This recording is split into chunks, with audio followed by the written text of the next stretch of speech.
Good morning, YouTube. Hardball Crazy Quebec video. Today I got a day off, so I thought I'd do a video. Uh, I'm not going to show off any cars today. Just doing a thinking out loud video. Once in a while, I do. I think big picture out of it, trying to step away from back hobby a little bit and think big picture. So here's some thoughts I've had. I'm not saying I'm right or I'm wrong, or how you should collect or don't collect, what you spend your money on. You do you, but I'm just giving you some thoughts, something to think about, something I'm thinking about, something I thought I'll share. First of all, title is going to be mostly about a little bit about the Hall of Fame, a little bit about rookies, a little bit about the PEDs, and a little outside my realm of expertise, a little bit about the NFL. A little bit, very little bit. Anyways, so I was thinking the other day, and as we the with the NFL's getting really hot, and now everybody was buying up all these young quarterbacks and spending a lot of money on that. More on that later. And we each year in baseball we look at the rookies and stuff, and we buy into the hype each rookie cards. And I'm thinking, and when in this hype, we all kind of expect all these rookie cards we're buying high dollars cards on, spending a lot of our hard-earned money on. We kind of expect or anticipate that a lot of these rookies will become Hall of Famers. That's what our anticipation or goal, I guess it is, or at least all-time greats, or maybe just some guys you think will be cornerstone your favorite teams over the next 5 to 10 years or more. Uh, but in terms of Hall of Fame, are we guaranteed a Hall of Famer every year in each rookie card class? I'm going by rookie card, not rookie year, because it kind of differs. Most times it's the same these days, but get older, it's a little different. But rookie card class. So I'm thinking out loud to myself, thinking ahead. 1997, I believe, in baseball is the most recent rookie card Hall of Famer with uh, Big Poppy this past year and Roy Halladay.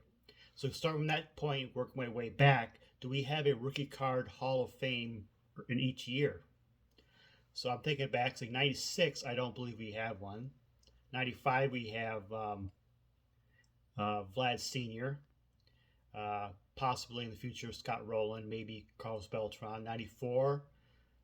No, there isn't one. A Rod would be, but A Rod. PEDs, it kind of muddles everything up. 93, we have Jeter.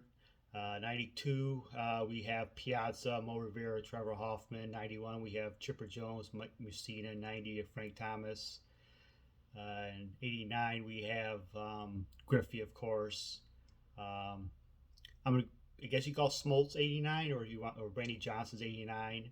88, you could say is Smoltz or Biggio, whatever you want to classify those rookie cards as. Um, 88, we have Edgar Martinez and Glavin, and 87 we have Maddox. Top of my head, 86 I don't think we have anybody. 85 we have Puckett. Would be Clemens, but if you want to call 84 Puckett, we have 84, but 85 we have nobody. I think that's for everybody. I think we have a rookie card. Everybody back like 1970 tops. I don't think we have one either. Thurman Munson's be the closest. In football, my brother collects mostly more football than.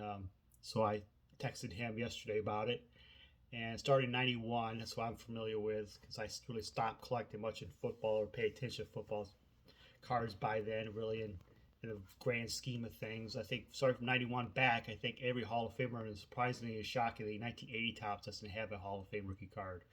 So I guess most years there will be a Hall of Famer each class.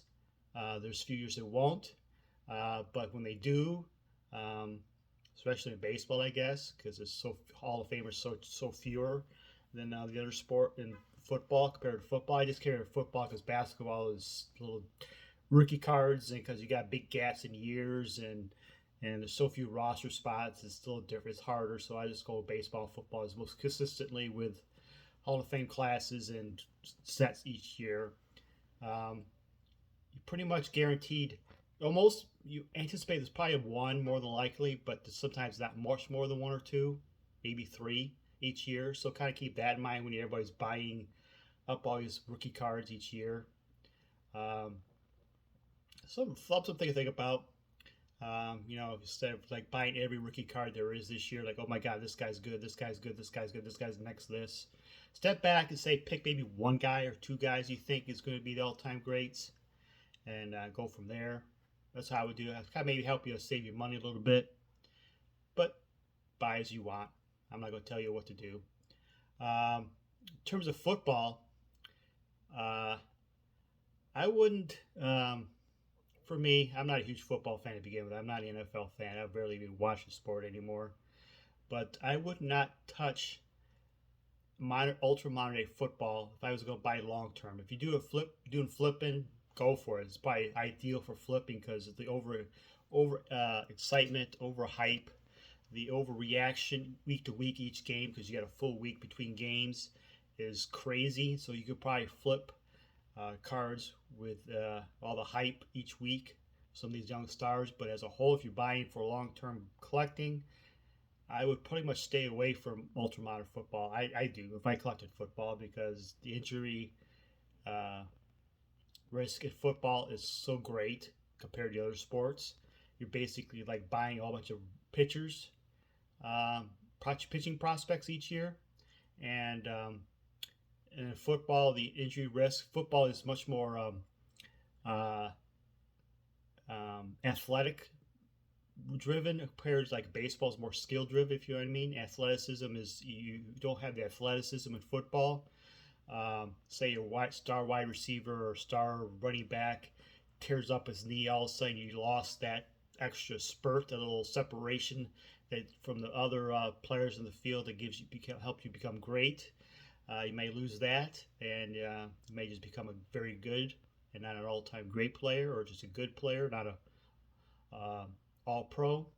Uh, and in baseball, if you lose that, say a young star loses that, tears up his knee, loses that extra range, extra speed, you know what? That player, if it's a shortstop, he could get moved to like a third base or a corner outfield and still become and have Hall of Fame stats if he has that great hitting tools. So for me, I wouldn't buy a modern day football. It's just too high of an injury risk. It's not for me. Too much, too much. But that's how I feel. I'm just afraid that people's buying all these uh, high dollar cards to all of these top quarterbacks. Every quarterback, they're like a dozen quarterbacks everybody's hyping into, buying into. But going back to my previous conversation, maybe one or two of those guys become all-time greats. So I think people need to step back, look at big picture thing, and I don't want people to lose a lot of money and feel this feel is going to bubble's going to burst there. All these quarterbacks, people spending money on quarterbacks is too much for me. I don't know. Plus, if you want to wait, my brother has used to, at least I think he's going back to like a 4 year waiting period. Wait till 4 years of the league and see what he does. Even if these players who become greats, there's going to be some time where his career there's going to be a little bit of a talent trick in their hobby. You can actually buy some cars a little cheaper than you're probably paying for the hype now. Anyways, that's some thoughts. No more thoughts. I'm thinking PEDs. Tatis getting found guilty in this stupidity. I was talking about PEDs, his legacy and stuff, and most my thoughts with PEDs and the Hall of Fame or something. I was kind of back and forth for a while, but more leaning towards no. But I got to the conclusion with Bonds and Clemens and Solskjaer now onto the Veterans Committee and away from the regular voting writers committee. I'm thinking I'm just gonna let the if his peers decide to put those guys in the Hall of Fame, the Veterans Committee, I'll be okay with them in the Hall of Fame. If they refuse to put them in the Hall of Fame, I'm cool with that too. I came to the conclusion is let the peers decide what their fate is, and I'll just go along with that. That way, I don't want to be the judge of all this thing here. Oh, I'm right, they're wrong, blah blah blah. You know what? it's up to the peers who they played against. If they're okay with them, I'm okay with them. I guess it's good for baseball that they're not afraid the uh, to find guilty and publicized and suspend the most top star players, the faces of the league. It's sad for the league, but I give baseball credit for doing that. Have the big boy pants on and actually doing it, not afraid of it. I'm kind of curious. As like football, I was always kind of laugh at their PEDs, but I give them credit for popping Hopkins, wide receiver. At least he was an All-Pro. I was kind of curious why always before him every other NFL PED guilty guy is always some random role players. Like, come on, get us a big star. I know a lot of the NFL players are guilty. Trust me, they're well physical specimens. They're all the weight training, the weeks between games. I think there's a lot more people on PEDs in football than you realize. Basketball, so anybody been tested? They're big athletic freaks too, in a good way. Um, then my other big question, my other thought was I had before I ran out too much long. I talked about 1970 tops in baseball. No Hall of Famers. Thurman Munson is probably the closest, and I've came to a conclusion this recently with Hall of Fame catchers. I know there is some leeway with defensive know-how, defensive record in terms of Hall of Famer, and not so much offensive stats for catchers in the Hall of Fame. But I came to the conclusion that if you're kind of on the fence on a Hall of Famer, of a catcher, being a Hall of Fame or not, with all his resume between offense and defense, like, is he a Hall of Famer? Is he not? I'm not sure about it. Like Thurman Munson is like people either yes or no. Bill Freehan, Joe Mauer, Buster Posey.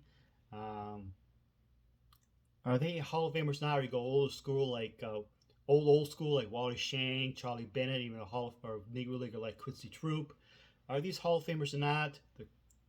But I'm thinking my conclusion is that if you're a catcher, I think it's very undervalued, underappreciated that catchers what they do on a daily basis, in terms on top of just their hitting skills or try to hitting skills, they're running the pitching staff, the complete pitching staff.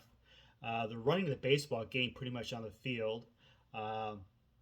They play so many games, and the wear and tear on the body is just. I think they don't get enough credit for what they do on the baseball field. They're like the quarterback and the point guard of the team, and they have to do everything: pitch calling, pitch framing, running the pitching staff, be the another coach. I think it's kind of like, and plus you play 100 games, 150 20 games a year.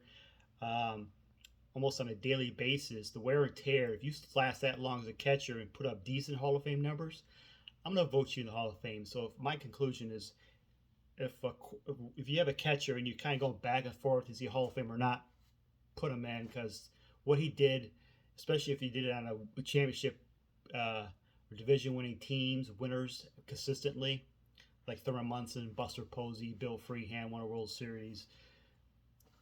They're Hall of Famers. Joe Mauer, he gets credit for, spent the last half of his career or last third of his career as a first baseman.